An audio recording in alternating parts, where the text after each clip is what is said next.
আজ থেকে প্রায় ৩০০ বছর আগের বাংলা, যখন একদিকের সীমান্তবর্তী জলদস্যুদের নির্মম অত্যাচার আর অন্যদিকে সিংহাসনে তিকির মুঘল সম্রাট কিংবা মুর্শিদাবাদের নবাবদের রাজনৈতিক চক্রান্ত। সেই সমাজ অশান্ত সময় উত্তরবঙ্গের এক বিশাল সাম্রাজ্য বুক চিতিয়ে দাঁড়িয়েছিল, যেখানে নবাবদের কামানও থমকে যেত আর বর্গী দস্যুরা ভয়ে সীমানা মানাতো না। আজ আমরা দাঁড়িয়ে আছি ঐতিহাসিক দিনাজপুরের রাজবাড়ির এই ধ্বংসাবশেষে।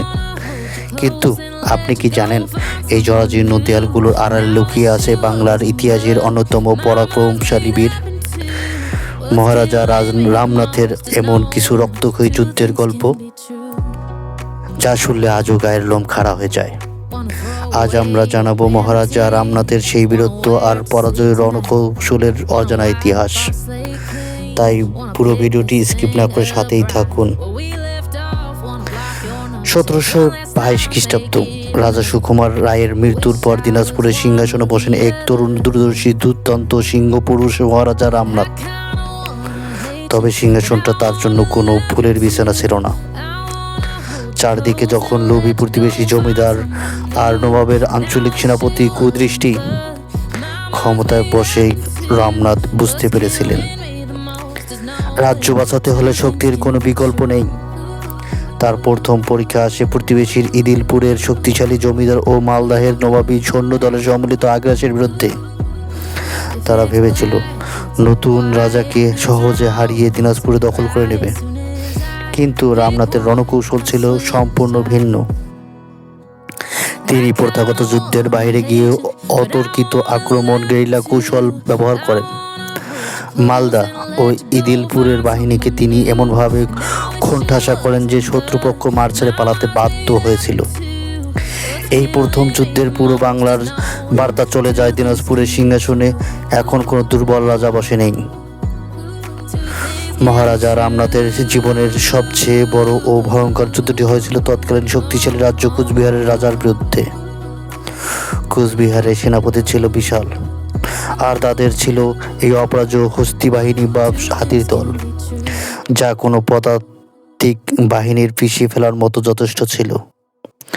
কুচবিহারে হস্তি বাহিনী বা হাতির দল যখন দিনাজপুরের সীমানায় আঘাত হানে, মহারাজা রামনাথ পিছু হটেননি, পিছিয়ে ফেলার জন্য যথেষ্ট ছিল।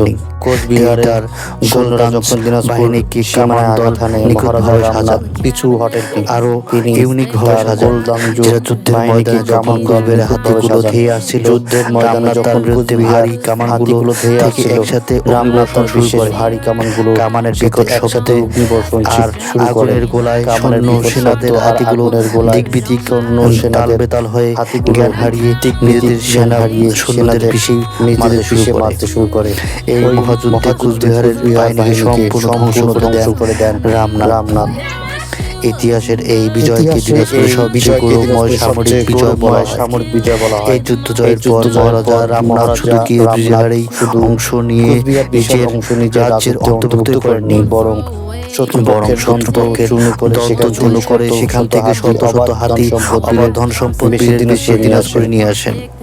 ১৭৪০-এর দশক বাংলার ইতিহাসে এক অন্ধকার অধ্যায়।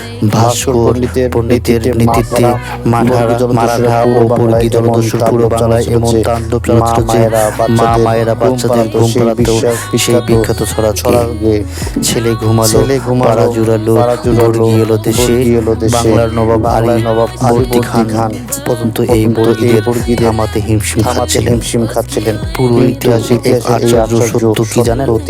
পুরো বাংলা যখন বর্গীদের ভয়ে কাঁপছিল, তখন উত্তরবঙ্গ বিশেষ করে দিনাজপুরের বর্গীরা বড় কোনো ক্ষতি করতে পারেনি। আর এর পিছনে ছিল মহারাজা রামনাথের এক অসামান্য মাস্টারমাইন্ড রণকৌশল। তিনি পুরো দিনাজপুর শহর ও রাজবাড়িকে সুরক্ষিত করতে এক বিশাল প্রতিরক্ষা পরীক্ষা